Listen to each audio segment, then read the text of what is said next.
Issue Bond Guru in the house, back with another Arsenal news episode. Ladies and gentlemen, Bellingham, baby! This video is definitely going to be about Jude Bellingham. Of course, we already spoke about it in the past, but we're going to reflect on certain things that Arsenal missed out on a transfer of Jude Bellingham. Also, we're going to talk about Alex Lacazette. Ladies and gentlemen, we are going to talk about what is at stake for Arsenal tonight.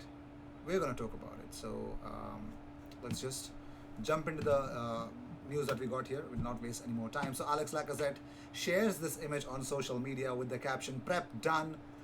And ladies and gentlemen, Alex Lacazette is, I think he's going to start today. I just have a feeling that he might. So moving on, let's talk about Steve Morrow, ex-Arsenal head of youth recruitment, says Jude Bellingham was another one. When he came to the end of his contract at Birmingham and was debating whether to stay there and sign a scholarship or move somewhere else, we were very close to that one as well. But we messed it up, didn't we? So yes, ladies and gentlemen, it looks like the Jude Bellingham's £25 million was the price tag, and we made an error. Well, Jude Bellingham once again proved proof as to why he's a genuine contender to be named in England's squad for this summer's European Championships last night. The teenage midfield star scored the opening goal of the game during Dortmund's UEFA Champions League quarterfinals, second leg with Manchester City. So, as we all know about it, despite Arsenal being aware of youngster's talent, transfer guru Edu didn't know anything about him to pursue a move for him, according to Tony Adams. He says, I think it got lost this one in the transition of a chief scout Steve Morrow at Arsenal going out. He was spotted very early on, not by me, by the Arsenal recruitment office. The chief scout was absolutely bowled over by him and the great prospect that he is. He had more or less done the deal, but at the moment, the new sporting director Edu came in from Brazil and had no European experience and no UK experience. I think it got lost in the translation. Edu didn't know anything about this player.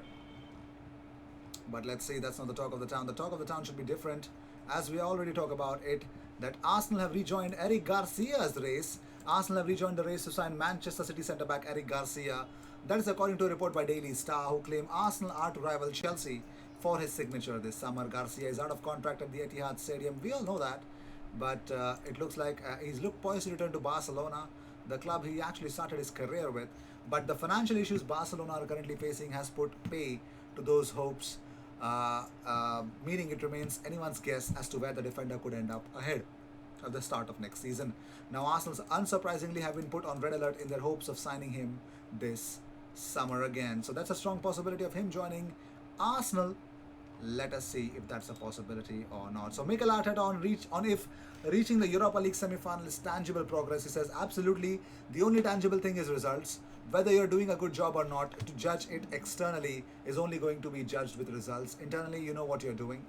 You can have many different ways of judging that tangible progress internally, but at the end of the day, externally, well, results are the only important thing to give the perception that we are moving forward in the right direction. Well, that is that. So Granit Xhaka shares this image on Instagram with the caption, not much to say, just absolutely focused on the job. That's what he said, not she said. Granit Xhaka is absolutely focused for the game tonight against we all know whom, right? So let's see if that's going to be a task or not. Will Arteta make his troops change all the things that they have to offer or not? Only time will tell. Moving on, so Slavia Prague coach has already opened up about the Slavia Arsenal game tonight, and there's an update about Abdallah Sima and Olainka. Both, he's actually provided an update. He says the official Slavia Prague Twitter account said that Sima and Olainka both joined the training. We suppose one of them will be available for the starting lineup, one of them only for a part of the game. We will decide tomorrow morning. So it looks like one of them might start, one of them is definitely coming on as a substitute. That's an update, and that is actually a positive news for Arsenal. So here's we're going to talk about Lucas Torreira. He's adamant to leave Arsenal, and he's actually behaving like a Karen right now. Yes, he doesn't want to listen to anyone, and he just is being highly unprofessional at the moment. So we all know that he does not see his future. He wants to join Boca Juniors. You know that. So recently, the Uruguayan international told the YouTube channel Perfil Bulos, he opened up about his future. He says, I want to go to Boca Juniors now. I'm 25 years old, and I know it's a club that plays for great targets. I'd like to make the fans happy, but I know it's not easy. Boca should reach an agreement with Arsenal for a 1-year loan. He's just deciding on himself. It's all him. That's the only thing. That is what I don't like about this whole situation involving Torreira. How can you make the decision? I mean, what are you talking about? I mean, we all know that Arteta said that they've contacted him, and he said that he's actually going through a very tough period. But it's a hard time. But this is not the moment to make those kind of decisions. And he's right. Arteta is trying to be mature. But what is this Karen behavior from Lucas Torreira? I don't like it one bit. Doesn't make any sense. Moving on, so Champions League dreams or Arteta's ugly new reality. Arsenal face date with European destiny. That is the report from Charles Watts, ladies and gentlemen. When you think of Arsenal without Arsenal in European football, it doesn't feel right. These were the words of Bernd Leno yesterday night before the game. The pre-match conference, he said out about it. So even Arteta believes that they belong in Europe. The big question is, will they? Because the fact that the club had to take a 120 million pound loan from the Bank of England in January to help ease cash flow issues for the months leading up to the summer told its own story. Arsenal have their revenues plummet due to the pandemic, and the club's cash reserves have now run dry, with matchday revenue, which usually accounts for 24% of the club's annual revenue, now non-existent due to the COVID situation, as we all know that. So the latest club accounts were released in March showed a loss of 47.8 million pounds after tax for the year ending May 2020. Since the year end, Arsenal have refinanced its stadium finance bonds and have undertaken what they call a range of cost-cutting measures, which they say will ensure they are well placed to respond once the situation starts to improve. And this is a very moment. And Arteta also opened up about the whole game against Slavia tonight. He says, this game can put us in a position to go into the semi-final of a European competition. This is exactly where this club has to be, and that's why we have to do our best to earn that. Moving on, so Mikel Arteta has been advised that who he must start in his playing 11. So former Arsenal ace Paul Merson has issued a warning to manager Mikel Arteta ahead of the Gunners' Europa League quarter-final second leg against Slavia Prague. Now he's already saying something. So this is what he had to say. Something is going on with Aubameyang. I do not know what it is. Last Thursday was the biggest game Arsenal have played in for a long time.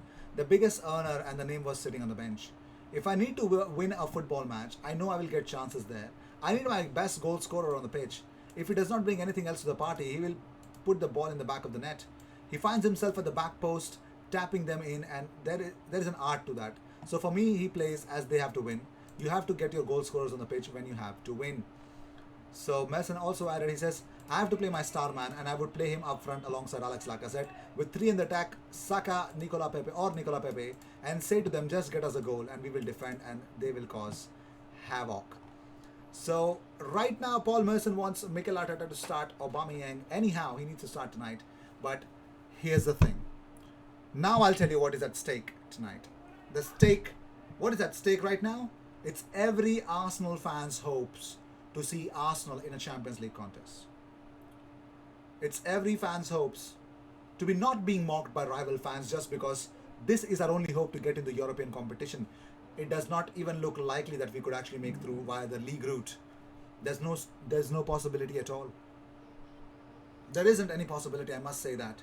Also, tonight, what is at stake tonight? Tonight is at stake our faith in Mikel Arteta, our faith in these players, our faith in the whole system. You say, believe the process. This is the biggest test of the process with the supply that he has, with the players that he has on his disposal, with the players that he has who are injured or uninjured. I don't give a damn about it anymore. Mikel Arteta, this is your night, and you have to grab it with both the hands. This is not the game exactly like Olympiacos, where he almost buried the tie in the first leg with 3-1 win. No, this is the real war. They have an away goal advantage. They would like to sit back because they have an injured striker. And of course, two important attacking players of them are injured. One of them could be fit, who can actually start the game, and the other could come in as a substitute. So this is a big chance. They're lacking in attack. They're already defensively, they were not that good. We need to capitalize, and I think it's time that after the Chelsea game, after that Manchester United game, we need to boss that midfield, boss that attack, and score bloody 2 to 3 goals in the first half itself and kill the tie where it belongs. We belong in the European competition. We don't even care about any other Premier League game. I don't care about any other Premier League game. Arsenal, Mikel Arteta, this is your night. Grab it. Grab it by the... No Donald Trump reference, sorry. Yeah. Let's get the win. Let's get the win. Everything is at stake tonight.